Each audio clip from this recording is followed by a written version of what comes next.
Hey now, welcome to Citadel Credit Union's Open for Business podcast. Today, we're back with another set of our series here with a very exciting guest. I had the opportunity 3-4 months ago to spend a little bit of time with Dr. Ashley Tuma of Pine Creek Animal Hospital. And I think today you're going to get an opportunity to learn why I consider Dr. Tuma to be a unicorn in the industry. So, welcome, Dr. Tuma. How's it going? Thank you, Tom. It's going well. Good. How are you? I'm doing pretty good. I'm glad you're here. We missed you in the last recordings, so it's great that you're back here again. You were the first person I wanted to get out here, and you were a unique opportunity. But if you could, tell us a little bit about your practice. Sure. Or practices. Yes. So 2.5 years ago, I bought a second practice. I have purchased now 2 from previous owners. And Pine Creek Animal Hospital, I'm hoping everybody walks in, they realize we care about you, we care about your pet. We want it to be a good experience for the humans as well as the animals. We try to do low stress handling, but we try and have honest conversations. Like, please talk to us candidly about your concerns and where you want to go from here. I hope we offer excellent medical advice as well as great client service. Well, I know that you're a staple in the community, but tell me a little bit about some of the services at Pine Creek that make you different or a standout in your industry. I would say we are more of a full service general practice. There are practices that are more just focused on wellness care, vaccinations, routine testing. I personally always loved more of the sick animals. I think that was the puzzle that I loved, gathering all my information, figuring out what the diagnosis was, and coming up with a treatment plan. So you wake up in the morning and you have tons of vomit and diarrhea, please give us a call. We're going to fit you in that day. Your animal just had some sort of accident and an injury, please give us a call. We're going to fit you in that day. Because that's what I like, and I hope have veterinarians who also enjoy some of the unknown and the sick to accommodate, as well as all the well care and preventative medicine. That's really when pet owners need you most, right? Mm-hmm. When it's the unexplained. And we like being able to help with those cases on a more known, right? Like, I have the medical record of your dog that we've seen for the last 10 years. So I know the history, I know his normals, I know your what you want. And hopefully we, are able to take better care of those situations. So in your 2 practices, do you have a large number of practicing doctors? I am number 11. I am barely practicing. Are you number 1 or number 11? I'm number 1, right? There are 10 others, including me. At this point, I have really tried to focus on the CEO, admin, owner. I like to say ownery things, not ornery things, right? Because that takes a lot of time and energy and attention to make sure that the business is getting what it needs, to take care of all the employees and to take care of our community and our pets. So earlier, when I did our intro here, I made a reference that I consider you a unicorn in the industry, and I'll tell you why. I've been at this since 1997 in the small business arena, commercial banking arena, middle market, however you want to coin that phrase. I've had a big run of it, and healthcare practitioners have been always a staple in our portfolio of customers or members that we provide services to. And one of the things for me that is always something that we explain to doctors that they rarely grasp at the onset, or sometimes never, is that the day that you buy your own practice, you are now an entrepreneur first and a practicing doctor second. And in my career, based on the conversations I've had, I've never met anybody who understood that more than you. Tell me a little bit about your journey from practicing veterinarian to entrepreneur. I think I went into vet school, and I know this probably is rare, knowing that I wanted to be a business owner. I had an older sister in accounting, and I think I had a father who he was a salesman, but he was a salesman who knew that his commission was based on his performance. So I think maybe I had a little more business understanding just growing up with those two ahead of me. I also knew, and I guess it was a conversation that my sister had with me. She said, okay, you're about to embark on this education that's going to cost you this amount of money, and starting salaries are here, and your debt payment is here. You do realize that there's not a lot of money left over for you to live on year one. And I was like, yep, I get it. This is what I want to do. I can't imagine doing anything else. I mean, I know there are people who change careers throughout their lives. I feel very lucky that I found a career that I love, but then found another avenue to use it as well. So, I mean, year one as a practicing veterinarian, you don't make a ton of money. But, you know. Funny, year one as a banker, you don't make a lot of money either. I mean, I feel like there's a lot of careers that year one you don't make a lot of money, right? So I'm glad she sat me down and said, look, it's going to be tough, but where do you want to go? And I knew that financially speaking, being an owner, of course, should have a greater return than just an associate. So I think I went into vet school with the mindset I was going to be an owner at some point for the financial gain, but also the control, right? Like I get to say what does the business mean to me? What does the practice mean to me? The first few years I was an associate, I learned a lot. I got great mentorship and started on the journey of looking for a practice to buy. I would say 2010 or 11 is when I started looking at practices. I had reached out to brokers who had practices that were listed. I was signing NDAs. I was getting practice financials. I was looking at all these things all over the country, honestly. At the time, I was living in Chicago. Is that right? All over the country, meaning like I focused here in PA because this is where I grew up. Yeah. My husband is from Michigan, so we were looking at Michigan. And then, you know, like if there were some that looked interesting, I would say, well, maybe I should look into this. And I remember there was a practice in Missouri that like had great financial numbers, and I asked myself, could I live in like could I just up and move and let's go live in Missouri for a few years or 10 years or whatever it ended up being, you know? So I was fancying all sorts of things. I didn't buy my first practice until 2018. I felt like I waited for the right one at the right time. And it worked out. Like I think this is what I was meant to do and meant to be. Are you glad you waited? I am. I mean, I think had the right one come sooner, sure, I would love to have been, 5 years ahead of where I am. But to be a multi-location owner, that had been the goal. I think I set out to, if I can figure it out one time, can I figure it out again? Is it the same set of schematics that you have to figure out the second time when you have another practice? No. What is the thing they say about kids? Like you have one, you have two, it's not twice the work, it's three times the work. You have a third one, it somehow becomes less than two kids. I would say no. You do it once, it's not the same. I went into it thinking like, oh, I've been down this path before. I know what to expect. But the second one has its own uniqueness, right? And I did partner for the second one. The first one I own entirely myself. So that's a different schematic on its own. And the practices were very different, which, I then want them to be Pine Creeks. So we've had to do, a little bit of reworking of, what does that mean to the business and to our clients? In both scenarios, did you have to change culture? I think team culture, no. That was something that was very attractive at both of the businesses. I think some of the client expectations probably changed a little bit.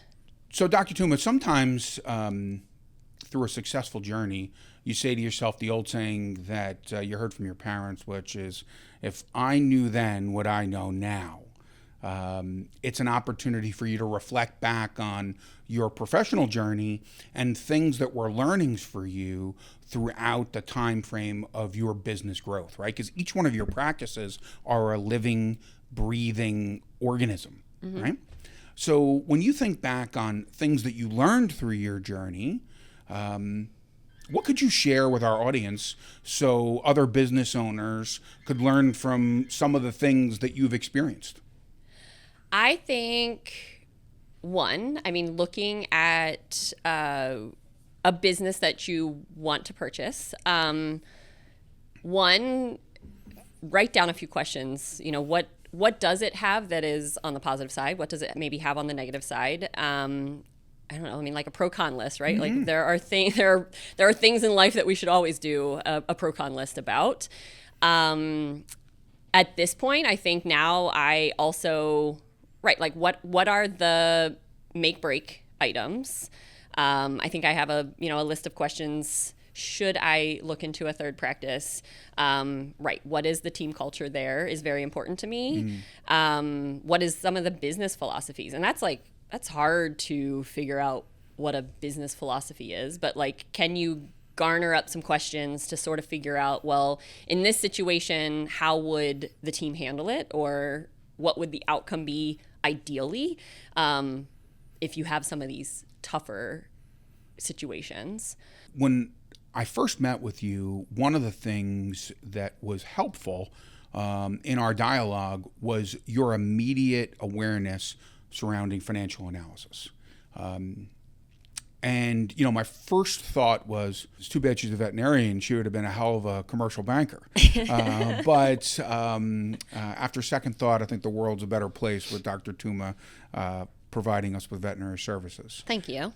That being said, you've had your own journey down financial analysis and financial acumen and understanding how to look at a business outside of its sign, its doors, and what it does. I think I started throwing out P&L and words on a profit and loss statement, and you were like, what? Yeah. Going back to my sort of 2011 to 2018 journey of, hey, I want to be a practice owner, but I want to do it the right way. I was seeing different businesses in different states that were providing different services over and over again. So I started, I think I got used to, okay, what are the typicals? What is the usual? And then what is maybe a little bit different about this one? I also, early on in my career, going backwards, as a veterinarian, we tend to be lifelong learners. We are required to keep up on our continuing education and make sure that we're staying at the forefront of medicine. But I think that is ingrained in me. I always want to learn more, do better. And so early on in my ownership career, I realized there was value in me having business courses. So I found a company and I went through several years of coursework. Up to what they designated was like their CEO items. And it was always interesting. I'm a, late 30-something-year-old individual and surrounding myself by people much older than me who, I was just grateful that I realized I could learn and then hopefully use that for decades to come. Mentors go so far. Yeah. It's when you're going through the process of observing some mentors, you just don't realize what you're learning at the onset. So to memorialize them, a lot of what I do is I call that phrase some of their names, like a Seebachism, from one of those people who, and I kind of give them that authorship. But you do get nuggets that are available to you on a daily basis that allow you to help structure who you are and how you shape your own business. Yeah. So that's great that you've had that in your industry. Well, and I think also one of the things that I love is numbers. Going back to grade school, I was great at math. And, you give me like a data set and I wish I had better Excel skills. I feel like the computer could be doing things for me. But But right, you give me a data set and I start tweaking. Again, right, like I want to work harder. I want to work smarter, not harder.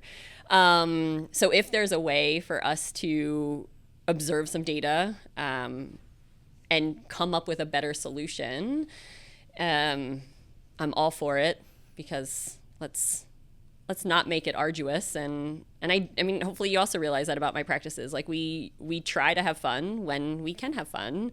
Not all of veterinary medicine is puppies and kitties, so we can't always laugh and smile about everything that happens through the day. But when we can, it's nice to enjoy each other, have fun at work if it's possible. You know, when we talk about puppies, rainbows, Skittles, and all kinds of happy things, a lot of the journey of entrepreneurship is similar to a marriage. There's peaks, there's valleys, and there's times when you got to reinvest in the venture. Part of what we love to do here for our audience is take an opportunity for other entrepreneurs to learn from the people who are here with us. So when you think about, your journey thus far, right? What were some of your biggest challenges? Like the things that you thought were insurmountable objects or obstacles that you were able to get around, or you could have avoided with a different approach? Well, I think just to speak on one of the things that you said earlier, I am involved in an ownership group, and I know other industries have these, sort of like a peer review, a think tank, get similar people in a situation and talk about your trials and tribulations. I remember a couple years ago just emailing my group and saying, is there ever a time where I feel like I'm not getting sucker punched at least monthly? And somebody responded back to me very eloquently, and she was like, no. The simple answer is you clearly care about your business and what goes on there. And if there's something happening, and I mean, you want to fix it. She's like, but I realize I get to control what that fix is. I get to take ownership of seeing where this goes. I think also it took me several years to realize the peaks and valleys. In 2018, I was a new owner. I had immediate ideas to tweak some things, offer some more services that we hadn't done before, and I saw considerable growth. Fast forward 2 years, 2020 was insane growth for the veterinary industry. And so for the first probably 5 years of my career, we were just on a incline trajectory, crazy growth. That's not likely the case for my whole career, right? Like there's going to be plateaus, there's going to be dips. And it was good. It was a good eye opener to realize it can't all be sunshine and rainbows. I think one of the things that I love though is that it's the problem, going back to, I loved being a veterinarian with a sick animal and figuring out the puzzle and how does it go together and how do we fix it? Entrepreneurship, business ownership is the same thing. Like what pieces need fixed, what pieces are part of us and are just how we operate, what needs addressed and what doesn't. I love having the say to determine those answers. I don't know if I answered your question. You did in a resounding way. Yeah. When you think about where you're headed, right? Does continued future growth kind of scare you? That's a good question. I think years ago I said, well, if I can figure it out once, I want to do it again. I had to get through the second one to even say I figured it out twice and I want to do it again. I think at this point I've realized I need to do it in a sustainable fashion. Part of my early successes were I just worked hard all the time, every day. And I've at least come to realize I want to spend time with my children and I don't want to work 6 a.m. to 10 p.m. every single day. So can can that growth be sustainable and not kill me? Yes, I want to continue. It just hasn't come up yet, right? Like, looking back to making sure it's the right fit at the right time. I'm still waiting for the right fit at the right time, or, the right person or the right opportunity, or, yes, I want more, but I also want to make sure that I can handle it. That's a great piece. I mean, personally, myself, I did the 6 to 10 for a run of my career. I was glad I did it in the early stages, but to be honest with you, I wish I had that time back. So I feel like everyone says that, right? Yeah. And at some point you have to buckle down and just get it done.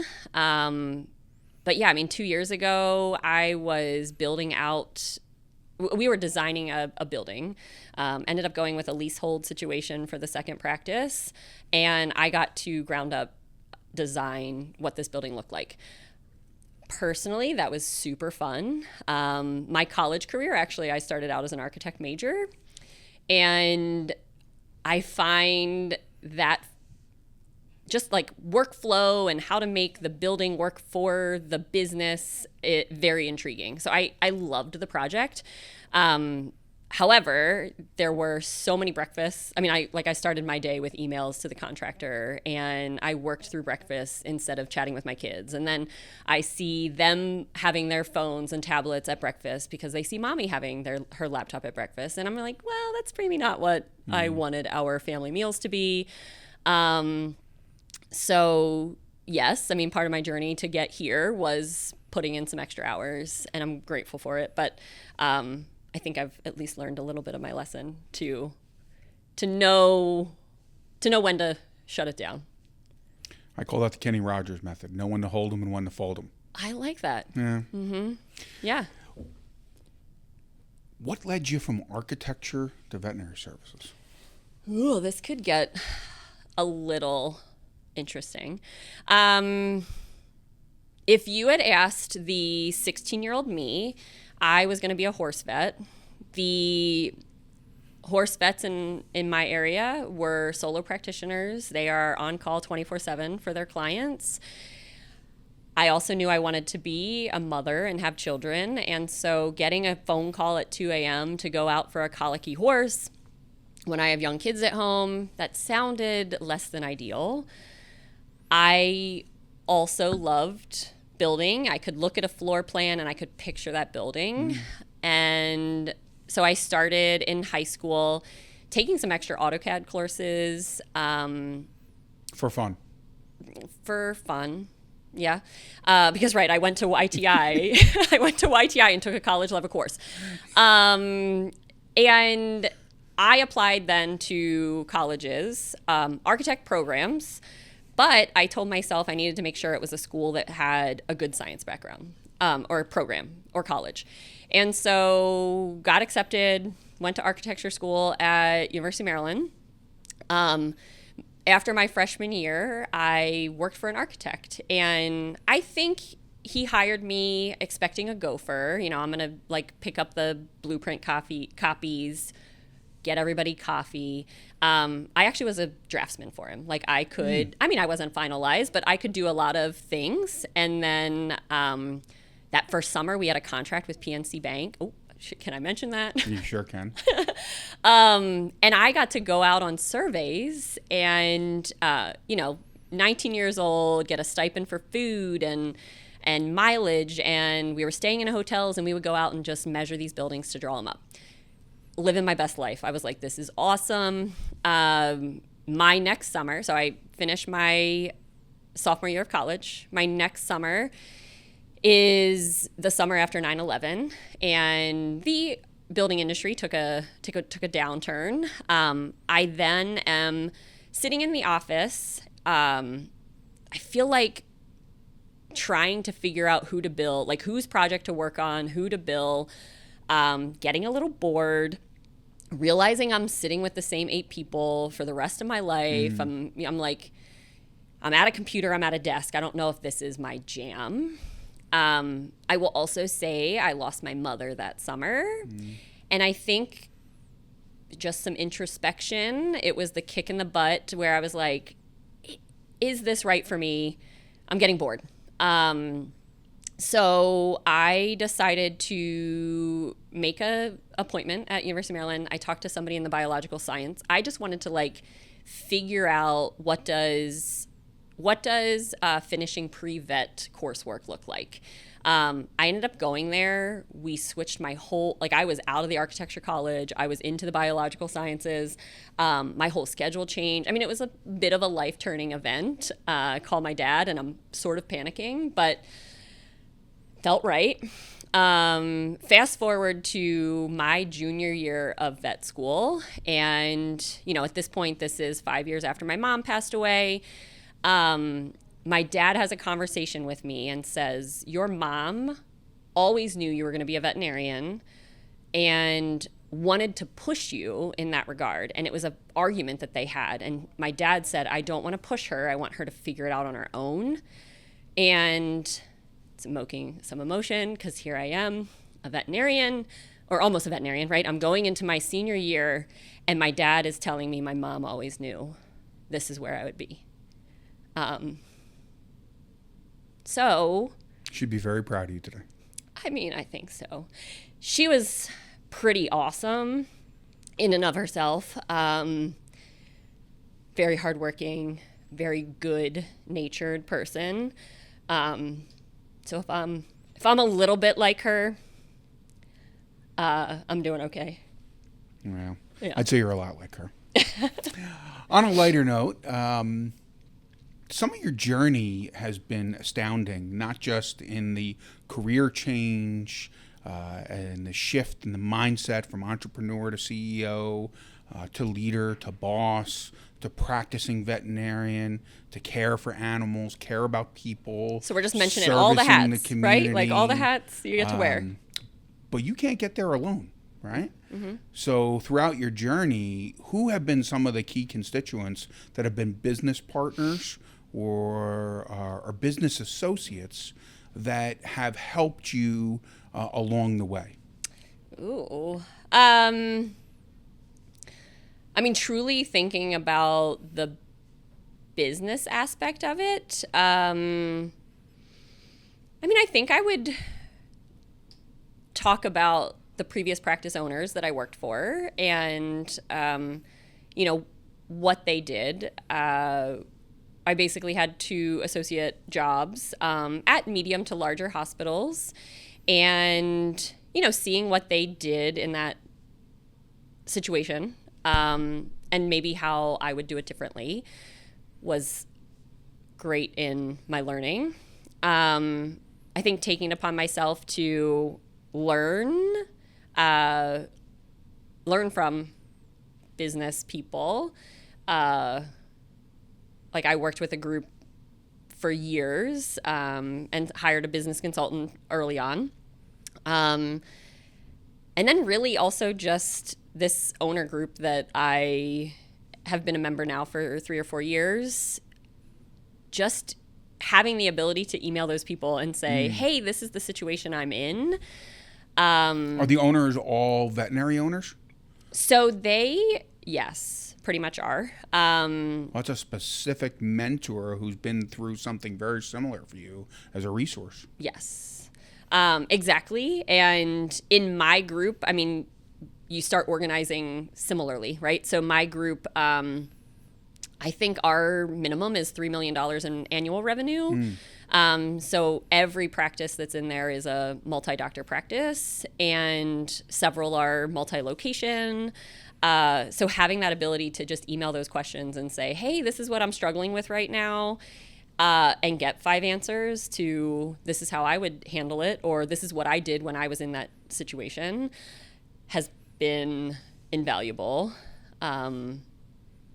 Even just the like commiseration, right? Hey, I've been there. I don't have great advice for you, but know that you'll figure it out and you'll get through the other side, and we're here to help you if needed. I had a sticky situation a few weeks ago, and I ended up reaching out to a practice owner in Florida. Life-wise, she's a mom. She has 3 kids. We're trying to split our time doing 2 different things. Her practice is pretty similar to mine as far as size and people and team and everything. And we have tried to call each other on multiple occasions. Neither of us we leave voicemails. And so I'm driving to go have a tough employee conversation, and I call her, and she picks up on the first ring. And I was like, That's fate. Oh my gosh, today's the day I need to talk to you. And so she helped me with my problem, and she's like, honestly, I was about to text you because here's my problem. Can I use you in return? And I was like, yeah, let's do it. And my sister is the same way. So she also is a business owner. I will call her often. And she's an accountant, you said too. By previous. Okay. That's a great resource. Right. Accounting bachelor's, an MBA. She's managed multiple locations. She was in corporate America for a long time. Sometimes, and I know I've kicked her in the butt during some of her sticky situations. It's like, okay, you're dealing with this. Do you have to deal with it? Or is it something we need to just resolve, right? So as a mentor, she also is a huge resource for me, and I'll reach out and discuss whatever topic we need. When you reflect on what have been some of the biggest challenges, you also look at some of the things that wound up being huge wins. Some of the other business owners that have sat in that couch that you're sitting in right there have come in and talk about COVID. And when I hear you reference earlier in this podcast, you mentioned the trajectory for growth and upward potential that 2020 gave you. I've got to assume that the pandemic gave you a great opportunity to grow your practices in a resounding way. Can you talk a little bit about how that pandemic affected your businesses? Sure. Yes, it felt like more people are at home. They're staring at their animals.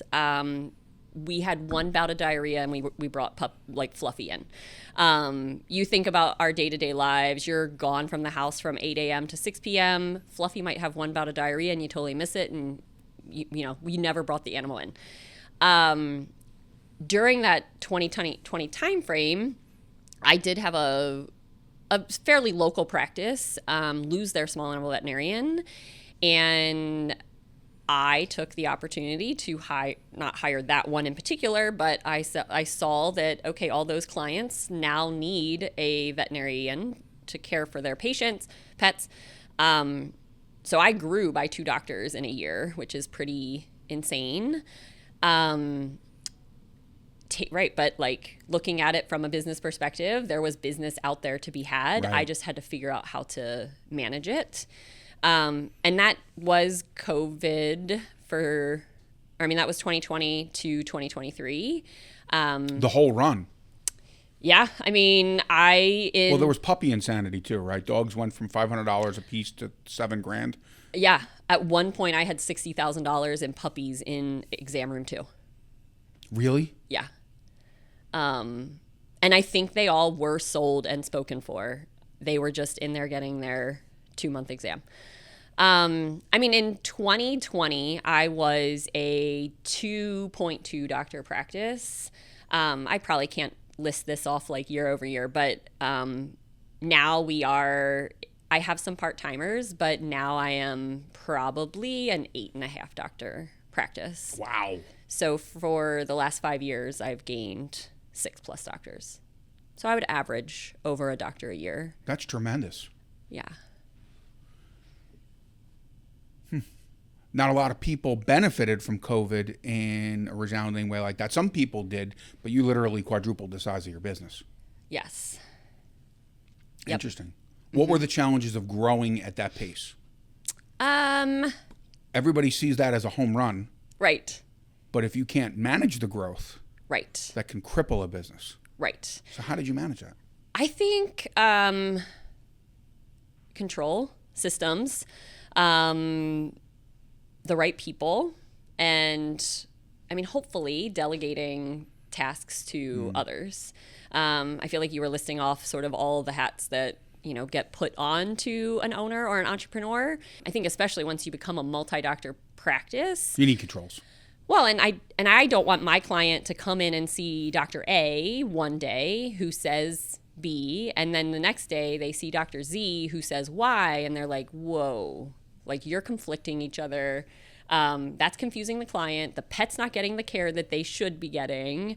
The client now lost trust in, well, why did one say this and the other say that?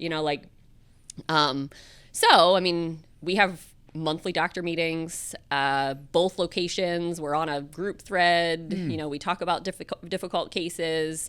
Couple times a year, I get everybody together. We go out to dinner. We talk about difficult cases, or we talk about, hey, I just went to this continuing education. I listen to what I learned, because I want all of us to practice similarly and be working from the same information. I think that garners trust and compliance with my clients and my patients.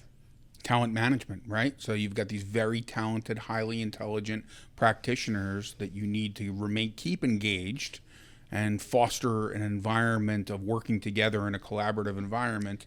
Yeah. And geez, that's not too easy. No, talent management. I haven't actually thought of it that way, but right? So it's been a fantastic journey to have you here today. And one of the things I want to do as we close out is that I think you have so much to offer, not just entrepreneurs or practitioners, but just the business community in southeastern Pennsylvania in general. So if you were to look for a quick statement surrounding what your journey has been and what advice you'd offer for our audience on how to move forward, what would that be? I think my quick statement would be to realize that the peaks and valleys are part of the journey, to set out to do what you want to do, and know that it's pretty awesome when it's yours in the end. All right. Well, thank you, everybody, for joining us here in today's conclusion of our podcast with Dr. Ashley Tuma and Pine Creek Animal Hospital. It's been fantastic to have you here today, back on the couches and the chairs, talking about business and how it affects us here in southeastern Pennsylvania. Thank you for joining the Citadel Credit Union's Open for Business podcast. We'll see you on the next one. Hey now.